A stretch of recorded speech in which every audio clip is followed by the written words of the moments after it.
When the men who would become the Red Tails first stepped onto the hot Alabama tarmac at Tuskegee Army Airfield in 1941, few in the United States Army Air Forces believed they would ever see combat, let alone become the single most reliable bomber escort unit of the entire war. They were trained under a cloud of doubt so thick it seemed engineered to break them before they ever touched a cockpit. Military officials, influenced by racist pseudoscience and decades of segregation, insisted that African Americans lacked the discipline, reflexes, and technical aptitude required to fly advanced fighters. Some officers openly predicted the program would collapse within months. Yet the men who arrived at Tuskegee, many of them college graduates, athletes, mechanics, and engineers, carried something far stronger than the prejudice stacked against them: an unshakable determination to prove every skeptic wrong. Their training regiment reflected both the Army's caution and its quiet fear that failure would validate segregationist beliefs. Tuskegee cadets endured stricter medical exams, longer academic courses, and tougher check flights than white trainees. Instructors like Chief Flight Instructor Charles DeBow and Captain Benjamin O. Davis, Jr., a West Point graduate who had survived 4 years of silence and racism at the academy, demanded excellence not simply because it was necessary, but because they knew the entire fate of the program and the future of black aviation rested on each cadet's shoulders. The early aircraft they trained on, the BT-13 Valiant and AT-6 Texan, became symbols of their resolve. Every hour spent in the cockpit was another step toward disproving the War Department's assumptions. One by one, cadets who were expected to fail soared through check rides, formation drills, and gunnery training. Graduation ceremonies at Tuskegee became quiet acts of resistance, a demonstration that skill had no color. By mid-1942, the Army could no longer deny the results.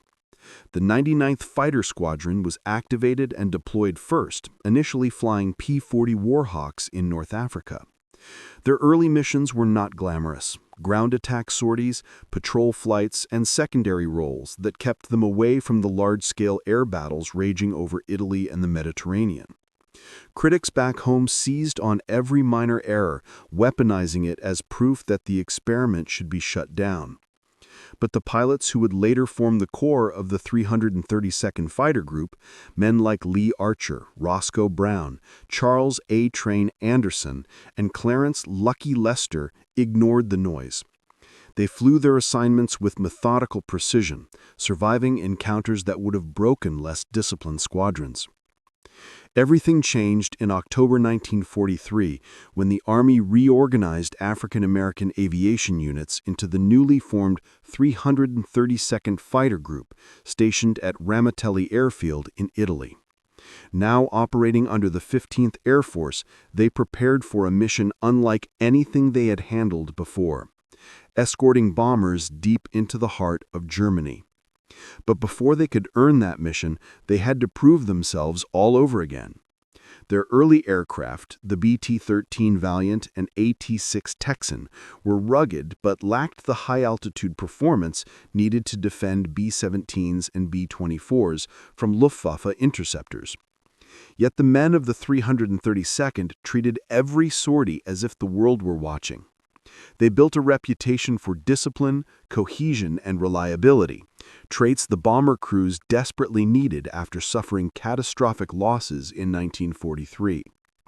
By early 1944, the transition to the sleek, long-range P-51C Mustang transformed the group. The red-painted tails, originally just a squadron identifier, became their signature. At last, the Tuskegee Airmen had a fighter worthy of their skill.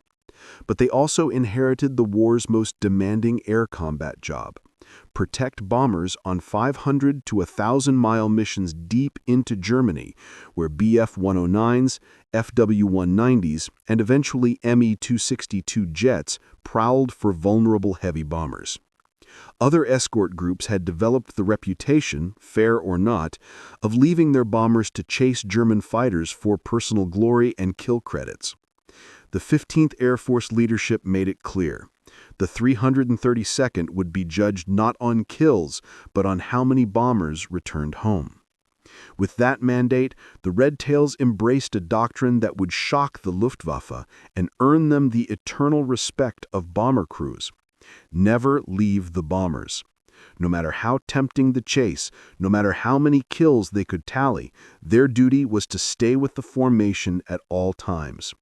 It was a doctrine rooted in discipline, forged from prejudice, and sharpened by the knowledge that any mistake would be used to discredit their entire unit.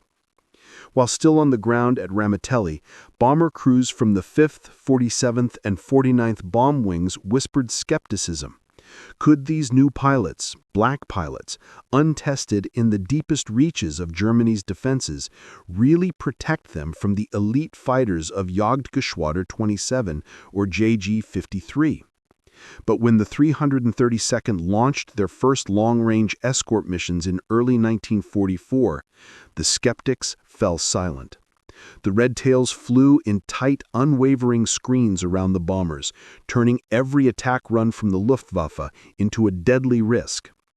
The stage was set for a transformation no one had expected. The most doubted pilots in the U.S. Army Air Forces were about to become their most trusted guardians. Their legend and their unmatched escort record would be written in the skies over Ploiesti, Vienna, Munich, and Berlin. When the 332nd Fighter Group arrived in Italy in early 1944, the Allied bomber offensive was hanging by a thread. Every long-range strike deep into the Third Reich came at a staggering cost.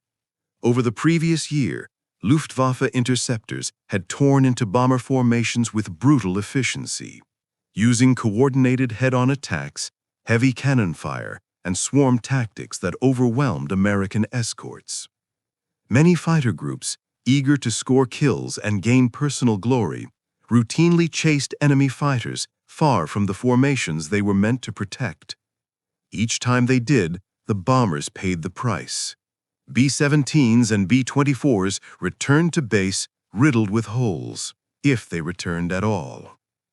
In the briefing rooms of the 15th Air Force, bomber crews spoke openly about which escort groups they trusted and which ones they prayed to avoid. Into this crisis stepped the 332nd Fighter Group. Young, ambitious, and fully aware that the Army was watching their every move. For years they had been judged by a different standard, doubted not for their flying, but for their race. Now they faced a mission where failure could doom thousands of bomber crewmen and confirm every racist expectation. But instead of bending under that pressure, the Red Tails transformed it into a razor-sharp purpose. They embraced a doctrine that was radical in its simplicity. The bomber comes first. From Ramitelli Airfield, their P-51C Mustangs, sleek, long-legged, and freshly painted with the distinctive crimson tail, formed up around massive bomber formations rising from Italy toward the Alps. These were not simple escort tasks.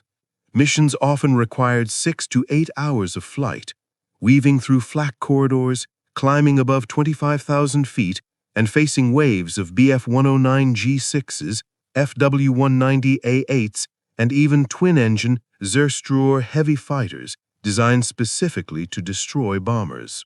While many escort groups broke away at the first sign of a German fighter, the Red Tails held tight. They stayed welded to the bomber stream, maintaining perfect spacing, altitude discipline, and radio control. Luftwaffe pilots diving in for the kill discovered that the Mustangs around the bombers did not scatter or chase. They pivoted as a single shield. The German tactic of drawing escorts away simply did not work. The 332nd refused to be baited. This unwavering discipline startled both sides. At first, bomber crews doubted what they were seeing. In early missions over Romania and Austria, B-24 crews from the 304th and 454th bomb groups looked out their waistgun windows and saw the Red Tails holding formation mile after mile, never drifting, never abandoning them for a personal score. After years of being left exposed by escort units that chased kills, the steadiness of the Red Tails felt unreal. Gunner diaries and mission logs from the period often contain the same phrase, "They never left us." The Red Tails' radio discipline became legendary. They did not clutter communication channels with chatter. They called contacts clearly, maneuvered smoothly, and rotated positions to avoid fatigue. The bomber crews began sending messages back down the line. "We want the boys with the red tails." Requests like that were unheard of in an army still deeply segregated, and they spread quickly. Even Luftwaffe pilots noticed. Jagdgeschwader 27 and JG-53 pilots reported that the Schwarze Piloten mit roten Heckleitwerken, or black pilots with red tail surfaces, were unusually difficult to lure away from bombers. The tactic of feinting to draw off escorts, a mainstay of German interception strategy, failed completely. The red tails stayed glued to the defensive box regardless of what the enemy did. What made their discipline even more extraordinary was that the Tuskegee Airmen were hungry to prove themselves. Every pilot in the 332nd knew that kills meant prestige and advancement. Yet they also understood a deeper truth. Their unit would be judged not on their victory tally, but on how many bombers could return home because of them. Each time they ignored a tempting chase and maintained position on the bombers, they reinforced a reputation that would soon reshape the strategic air war. Their first major demonstration came during escort missions to Anzio, Ploiești, and Budapest. Over heavily defended targets, oil refineries, aircraft factories, rail yards, the Luftwaffe threw everything it had. FW-190s dived through the bomber streams firing rockets. Bf-109s made head-on passes with 30mm Mk-108 cannons capable of ripping a B-17 in half. Yet the Red Tails fought them off again and again, not by chasing, but by forming an impenetrable bubble of protection.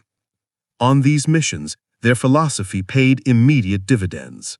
While bomber losses across the Mediterranean were still significant, the loss rate on missions escorted by the 332nd dropped dramatically. Commanders noticed, crews noticed, even German interrogation reports from captured Luftwaffe pilots noted that the Schwarzenhuckend Mustangs, or the Red Tails, guarded the bombers with unusual stubbornness. As the months passed, the Red Tails' approach hardened into doctrine. It became part of their identity, more binding than race, more defining than the paint on their aircraft. They were no longer simply a fighter group, they were the bomber's shield. And that purpose, forged through discipline and sharpened by prejudice, would carry them into the battles where they would make history. Berlin, Munich, Linz, and the skies over the Danube, where German pilots realized these new escorts were unlike anything they had faced before. The 332nd had not set their record. They had not yet earned the title of the best escort group of the war, but by early 1944, one thing was already clear. In a sky filled with danger, the Red Tails were the only escort unit that bomber crews trusted with their lives. By the summer of 1944, the Red Tails had become more than an escort group. They had become a myth whispered across bomber squadrons and discussed with growing frustration inside Luftwaffe ready rooms. The German fighter pilots who had built their reputations shredding American bomber formations now found themselves confronting an escort screen unlike anything they had faced before. The 33rd Fighter Group did not behave like their counterparts. They did not scatter. They did not lose cohesion. They did not chase easy kills. They existed for one purpose alone: keep the bombers alive. And once the major air battles of 1944 erupted across Eastern Europe, Austria, Romania, and the southern German industrial belt, that purpose turned into a force that shocked every German pilot who tried to break them. The first defining moment came on June 9, 1944, when the Red Tails escorted bombers deep into enemy airspace toward Munich and Politz. The Luftwaffe, already strained by months of attrition, threw Bf-109Gs and FW-190As into the path of the 15th Air Force bombers. Their intent was classic German doctrine: launch head-on attacks to break up the bomber boxes, then circle around to pick off crippled stragglers before the escorts could regroup. Except with the Red Tails, the escorts never left the boxes. When the first wave of German fighters dived toward the leading B-24 formation, the 33rd pivoted as a cohesive wall, forming what bomber crews later described as a moving shield with red-painted edges. The Germans expected the Mustangs to pursue the fleeing attackers, but the Red Tails stayed put, preserving the integrity of the defensive rings around the bombers. Several German fighter pilots, stunned by the escort discipline, abandoned their planned second attacks entirely. For them, the realization dawned quickly: the normal playbook didn't work here. But the most famous moment came on March 24, 1945, during the Berlin mission, one of the most dangerous operations of the entire air war. Hundreds of B-17s and B-24s headed toward the German capital to strike rail yards and industrial targets. Berlin was still defended by hardened veterans from Jagdgeschwader 3 Udit, JG-4, JG-300, and remnants of JG-7, which operated the world's first operational jet fighter, the Messerschmitt Me-262.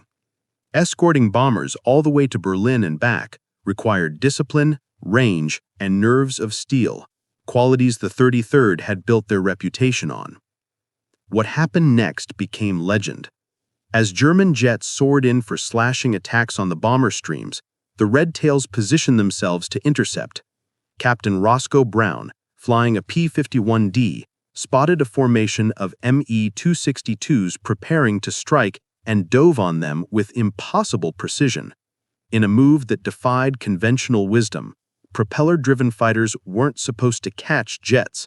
Brown and his wingmen closed in as the jets slowed during their approach. Brown fired a burst that ripped into the engine of one Me-262, sending it spiraling into the German countryside. This victory, along with kills by pilots like Charles Brantley and Earl Lane, sent shockwaves through the Luftwaffe. Losing an Me-262, Hitler's much-hyped wonder weapon, to a black fighter pilot was a psychological blow none of them forgot. But it wasn't just their encounters with jets that defined the Red Tails' growing legend. Throughout missions over Budapest, Vienna, Linz, Brooks, and Ploiești, the Luftwaffe repeatedly attempted to tear open bomber formations using massed FW-190 and Bf-109 attacks. Each time, the Red Tails met them with ferocious resistance. They pioneered escort formations that kept bombers covered from all angles. They rotated flights through choke points at the edges of the box. Their radio discipline was flawless, allowing them to shift positions instantly without confusion or wasted motion. German pilots soon noted something unnerving. The Red Tails seemed to appear whenever the bombers were most vulnerable. Whenever a formation lagged, whenever a straggler drifted out of position, whenever German fighters attempted to isolate a crippled B-17 or B-24, a red-tailed Mustang would inevitably swoop in to intervene.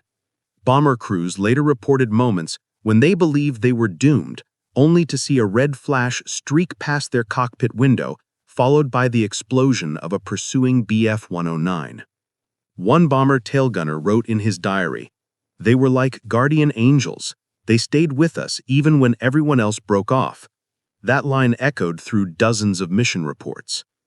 The Luftwaffe's growing frustration was captured in interrogation transcripts from captured German pilots. They complained that the Schwarz Mustangs, black-flown Mustangs, refused every feint and bait tactic. They could not be drawn away. They flew with unnatural discipline.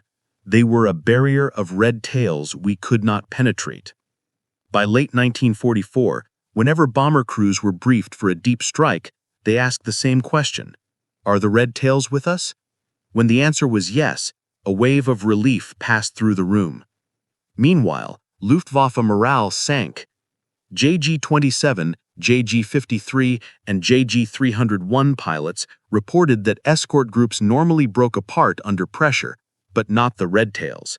Their refusals to chase kills created an escort pattern the Germans had not expected and could not counter. Through the battles of summer 1944 and early 1945, the Red Tails proved over and over again that their discipline was not a slogan, it was a weapon. Evolving from suspicion and racism to battlefield dominance, they had become the one escort group the Luftwaffe could neither outfly nor outthink. The air battles of 1944 and 1945 did not just showcase their skill, they broke the enemy's confidence completely. By the end of 1944, bomber crews across Italy, the Balkans, and southern Germany had reached a unanimous conclusion. If the Red Tails were overhead, survival chances tripled. This wasn't exaggeration. It wasn't wartime rumor or morale boosting. It was mathematics, cold, undeniable, written into the mission reports of the 15th Air Force. In 179 bomber escort missions, the 332nd Fighter Group lost only 27 bombers. No other escort group in the Mediterranean or European theater matched a record remotely close. And the more deeply historians studied the air war, the more astonishing this number became. The 15th Air Force regularly lost dozens of bombers per month to flak, weather, and enemy intersectors. Across 1943 and early 1944, certain missions, Schweinfurt, Regensburg, Wiener Neustadt, had nearly wiped out entire bomb wings. Escort groups faced impossible odds, and every unit had bad days, except the Red Tails. Their record was the product of an almost impossible combination of discipline, skill, tactical innovation, and a singular focus on mission purpose. Unlike many fighter units, which judged success by victory credits, the 332nd defined success by a single question: how many bombers came home? Their commanders drilled it into every pilot. A kill meant nothing if one bomber was lost. If a B-24 went down because a Mustang left the formation in pursuit of glory, that kill was worthless. This philosophy was not just moral, it was tactical genius. Luftwaffe doctrine relied heavily on drawing escorts away from bomber streams. German fighters would dive in aggressively, then break away at high speed, hoping the American escorts would bite and chase them. The moment they peeled off, other German fighters swarmed the now unprotected bombers. Most escort groups, staffed by aggressive dogfighters eager to prove themselves, fell for the trap repeatedly. But the Red Tails didn't. They held formation every single time. When Bf-109Gs or FW-190As dove across the bomber nose, the Red Tails responded with measured, precise moves, not pursuit. They positioned themselves to block follow-up attacks, not chase the attackers. This frustrated the Luftwaffe's most experienced aces. Pilots from JG-53 and JG-27 reported that the red-tailed Mustangs behaved in ways they had never seen from escort groups. One German pilot complained in an interrogation report, "They do not behave like the others. They refuse the bait." And because they refused the bait, their bomber losses stayed near zero. One of the clearest demonstrations of their effectiveness came during the massive escort missions to Romania's oil fields. Ploiești had some of the densest flak and fighter defenses in Europe. Luftwaffe units from JG-52 and JG-53 waited at high altitude for straggling bombers. The Red Tails, flying their P-51Cs and P-51Ds, formed tight rotating screens around the bomber boxes. Even when flak bursts forced bombers to scatter, the Red Tails reformed instantly, covering damaged aircraft and guiding them home. In multiple escort missions to Vienna, Munich, and Linz, they repeated this pattern. Their kill tally grew, but only insofar as it protected the bombers. They claimed dozens of enemy aircraft in these battles, yet their bomber losses stayed shockingly low. The strict discipline that once seemed restrictive became a lethal advantage. Yet the numbers only tell part of the story. What truly cemented their legend was how bomber crews felt about them. Diaries, letters home, and mission logs are filled with praise.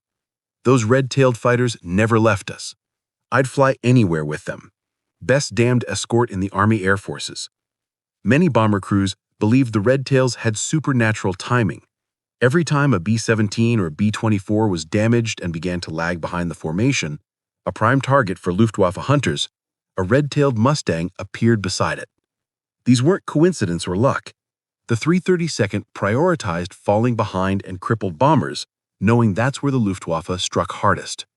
Bomber crews, clinging to life in frozen, bullet-torn airframes, watched as Tuskegee pilots flew so close they could see the pilots' faces. Sometimes the Mustangs rocked their wings in reassurance, a silent promise that the bomber was not alone. This bond was emotional as much as tactical. The bomber crews didn't just respect the Red Tails, they trusted them. In a segregated army where many white servicemen had never interacted with African Americans outside of limited roles, the Red Tails shattered stereotypes every time they escorted a bomber home. Their legacy grew even larger in early 1945, when they achieved a rare feat, shooting down German jets. Me-T-62s were meant to be unstoppable, slashing through bomber streams at 540 miles per hour. Yet the Red Tails learned how to exploit the jet's vulnerability, its slow acceleration during landing and takeoff. On March 24, 1945, during the Berlin mission, pilots like Roscoe Brown, Charles Brantley, and Earl Lane attacked Me-262s as they lined up for landing. Brown shot one down, an extraordinary achievement for a propeller-driven fighter. Despite these kills, their bomber loss record remained their proudest accomplishment. While other escort groups lost dozens, sometimes hundreds of bombers across the war, the Red Tails lost just 27 in 179 missions, a number so low that for decades people assumed it must be myth. But the records are there, carefully kept by the 15th Air Force, and they show that the most doubted fighter group in U.S. history became the best protector of American bomber crews, trusted above all others. In the cold reality of statistics and the warm loyalty of the men they saved, no escort group in World War II earned a stronger reputation or a greater legacy. By the spring of 1945, as the European war neared its end, the Red Tails had already carved their legend into the skies. What began as an experiment, one many commanders expected to fail, had become the most respected escort force in the entire U.S. Army Air Forces. But the true measure of their achievement wasn't just written in mission logs or kill credits. It lived in the stunned reactions of the Luftwaffe, the grateful testimonies of bomber crews, and the irreversible change they brought to the American military itself. The German pilots who survived encounters with the Red Tails rarely forgot them. In interrogation reports collected by Allied intelligence, Luftwaffe pilots repeatedly remarked that the red-tailed Mustangs were unlike any escort group they had ever faced. They described their discipline as inhuman, their cohesion as unbreakable, and their refusal to be drawn away from bombers as confounding. One German officer captured near Linz summed up the sentiment perfectly. They guarded the bombers like they were made of gold. For the Luftwaffe, this was not merely frustration. It was a sign that their tactics, honed over half a decade of war, were being undone by a fighter group that had rewritten what an escort group could be. German fighters relied on exploiting escort mistakes. They needed escorts to chase. They needed chaos. But the Red Tails gave them nothing. Every time they approached the bomber stream, they found a wall of Mustangs flying with the precision of a machine. This psychological impact mattered.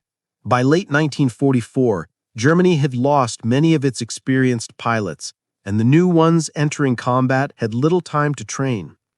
To these young German flyers, seeing the red-painted tail meant that their odds of breaking through to the bombers had just dropped to nearly zero. It was a demoralizing sight in a war where morale was already collapsing.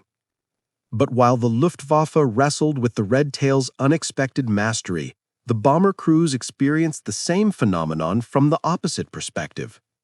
For them, the appearance of the Red Tails in the distance, rising out of the haze as the formation approached its target, brought a surge of confidence no other escort group had ever inspired. Flying a bomber was a brutal, freezing, terrifying job. Flak bursts rocked the aircraft, cannon shells from FW-190s ripped through wings, and gunners often watched their friends disappear in explosions of smoke and fire. But whenever the Red Tails were present, bomber crews felt something they couldn't fully explain: safety. They wrote about it in journals. They told their families in letters home. They kept the stories alive for decades. During reunions, long after the war, Mustang pilots and bomber veterans embraced like brothers, even if they had never met before, because both understood what the red-painted tail had meant. It meant survival. The 332nd Fighter Group never asked for recognition during the war. They didn't receive it either, not from the Army, not from many commanders, and certainly not from a country still divided by segregation. But their effectiveness forced the military to confront a reality it had spent generations ignoring. Talent was not limited by race. The success of the Red Tails cut straight through the myth that African Americans were unfit for combat aviation. Every bomber saved, every escort mission completed, every aircraft returned home was another crack in the walls of prejudice that had shaped U.S. military policy. When the war ended in 1945, the Air Force documented the Red Tails' performance with clinical precision. Their record, only 27 bombers lost in 179 missions, became a statistical monument, unbeatable by any other escort group in Europe. But the numbers only hinted at the deeper transformation they had ignited. In 1948, President Harry T. Truman signed Executive Order 9981, officially desegregating the U.S. Armed Forces. Historians agree on one thing: without the success of the 332nd Fighter Group, that order might have taken another decade to arrive. The Red Tails had proven on the largest stage in the world that segregation was not only unjust, it was strategically foolish. Beyond military policy, their legacy shaped aviation itself. Many former Red Tails became flight instructors, commercial pilots, engineers, or commanders in the post-war Air Force. Their example inspired generations of black aviators and set a precedent for excellence that echoed into the jet age, the space race, and even NASA. Their impact also extended across the Atlantic. When captured German pilots learned after the war that the disciplined Mustang unit had been composed entirely of black Americans, men their own society would have dismissed, they were stunned. Many admitted that they had assumed the Red Tails were elite volunteers selected from the best white American units. They had no idea the men who had frustrated them again and again had been fighting two battles simultaneously, one against the Luftwaffe and one against their own country's prejudice. Today, the image of the P-51 Mustang with red-painted tail surfaces remains one of the most iconic symbols of World War II aviation. Museums, documentaries, and films have immortalized their accomplishments. But the true legacy of the Red Tails is not in Hollywood dramatization. It is in the bomber crews who survived because of them, in the change they forced upon the U.S. military, and in the way they transformed the very definition of courage and professionalism. The Luftwaffe feared them, the bomber crews trusted them, and history remembers them. The Tuskegee Airmen began the war doubted, restricted, and underestimated. They ended it as the finest bomber escort group in the greatest conflict the world had ever seen. Guardians whose red tails became a promise: as long as we are here, you will make it home.